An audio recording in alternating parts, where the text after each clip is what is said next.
This Void is getting destroyed right now, but actually, it's 100% his support's fault, and this is an 8 MMR average game.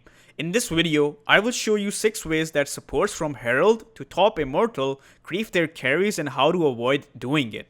It has been almost 8 months since Lotus pools were introduced into the game, and for some reason, people are oblivious to their importance and how much they impact the laning phase. In my coaching sessions, I see healing Lotus being uncontested for minutes after they've spawned, which is crazy to me. Pretty much every game, I encounter my support player pulling right before Lotuses are about to spawn, which leads to the enemy wave getting pushed into my tower, and as a result, me having to give up the Lotus to the enemy as I'll be 1 versus 2 with the creep wave pushing into my tower.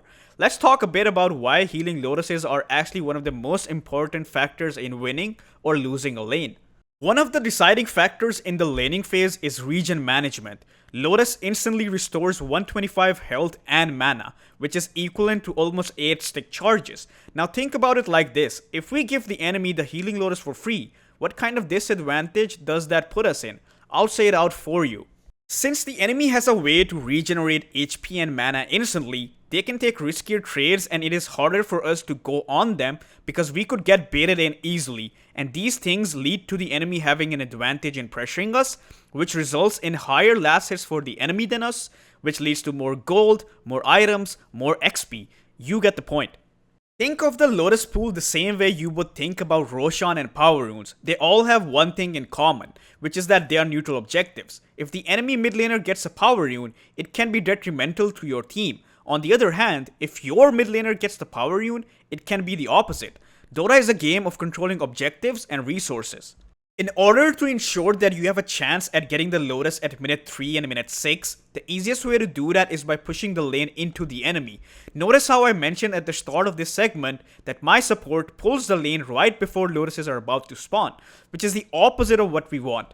We don't want the lane to be pushed into us, so in order to stop griefing your lane, the simplest fix is to not pull the lane 30 seconds before the Lotuses are about to spawn, and play with your carry so you have a chance to get the Lotuses. The second biggest mistake supports make that ruins the lane is pulling the lane when the enemy wave is already in a position to push into your tower. I've encountered this problem in my own games, but it is more prevalent in the lower brackets. By pulling like this, you are setting up your carry to have the worst possible time in the lane. I'll explain why. As a result of these pulls, the enemy wave gets pushed into your tower, and because of that, the enemy gets 2 advantages. Since there's a wave under the tower, the enemy duo can easily dive your carry and punish him, which results in your carry losing almost all of his HP or just straight up dying. This is only possible because the enemy creeps are acting as a shield for the enemy duo. Or if your carry acknowledges the fact that he is about to get screwed and doesn't want to die, he has no choice but to sacrifice the creep wave, which benefits the enemy team. There's absolutely nothing good about these pulls. Please stop doing this. Pulls are meant to give your side an advantage by bringing the wave back to a safer spot or to deny a wave to the enemy. I go into more detail in my other support video, which you can check out in the top right corner. The third biggest mistake hard supports make is that they don't force a 1 versus 1 with the enemy position 4. By not doing this, you allow the enemy support to constantly bully your carry with this offlaner, which results in your carry being low HP and unable to contest last hits. The simplest advice is to just literally try to 1 versus 1 with the enemy support such that they are forced away from your carry in every game. Let's talk a bit more about this because I'm sure you have your confusions. You must be thinking that if I leave my carry 1 versus 1 with the enemy offlaner, what will happen if the enemy offlaner counters my carry? Most of your carry to offlane matchups will be either 50-50 or slightly favorable for one side. In the rare case where your carry is significantly weaker than the enemy offlaner, it is your carry's job to aggro properly and manage regen resources in a way that he can lane even in such circumstances. And since he's not being bothered by 2 heroes, it will be easier to execute. Think about it like this, if your carry sucks against the enemy offlaner and you try to help him instead of keeping the enemy support away, how will your carry be able to lane when he's being bodied by 2 heroes rather than 1?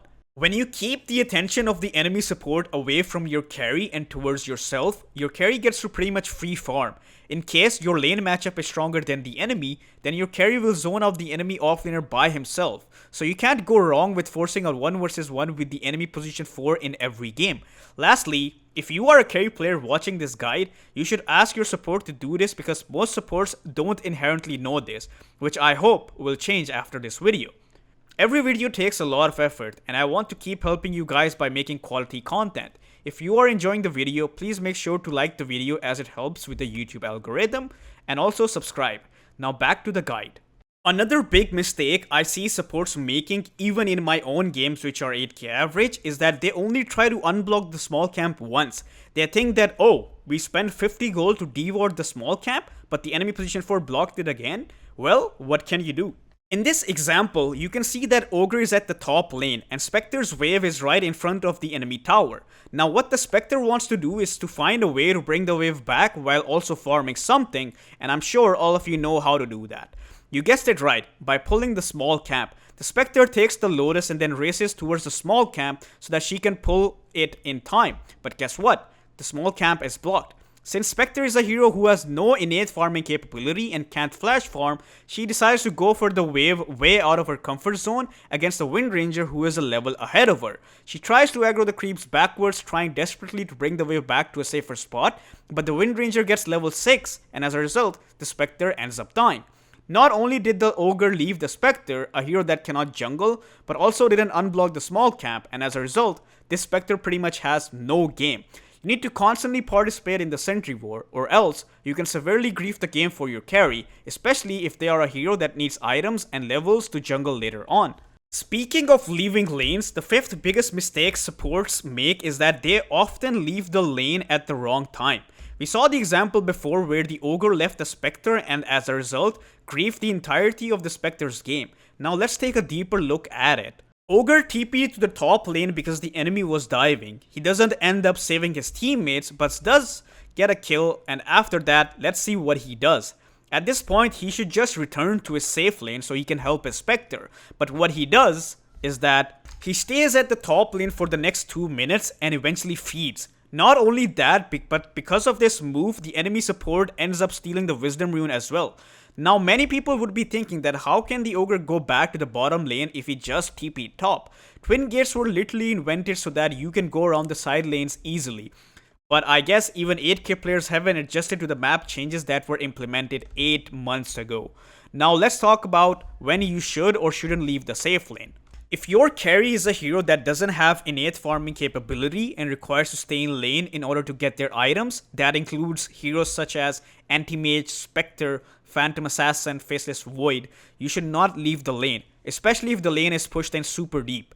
If you leave the lane with these heroes, they won't be able to get any farm, and since they are already heroes that need items to scale, their item timings will be greatly affected, which will make you lose games.